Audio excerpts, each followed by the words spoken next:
এরপরে শিমুল আক্তার সুমি আপনি লিখেছেন, আমার ছোট 2টা মেয়ে আছে, ওরা যাতে ভয় না পায় এজন্য আমি টয়লেটের দরজা খুলে সব কাজ করি, এদিকে আমার কোনো গুনাহ হবে?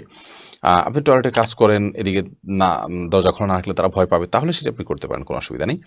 ইভেন কোনো ওজোর ছাড়াও যদি আপনি দরজা খোলা রেখে কাজ করেন তাতে গুনাহ হবে ব্যাপারটা সেরকম না, কিন্তু এটি খুব বিশেষ করে বাসার যখন টয়লেটে যখন ঢুকবেন তখন বিসমিল্লাহ পড়ে ঢোকা, বের হওয়া যখন সময় বিসমিল্লাহ পড়ে বের হওয়া, দোয়া পড়ে বের হওয়া, এটি সুন্নাহসম্মত। যদি না করেন তাহলে সেক্ষেত্রে শয়তান আপনার সাথে শামিল হয়ে যাবে। কিন্তু দরজা খোলা রাখলেই যে শয়তান প্রবেশ করে ফেলবে এমন নয়, তবে দরজা লাগিয়ে রাখা উচিত সচরাচর দুষ্ট জিনের কবল থেকে বাঁচার জন্য।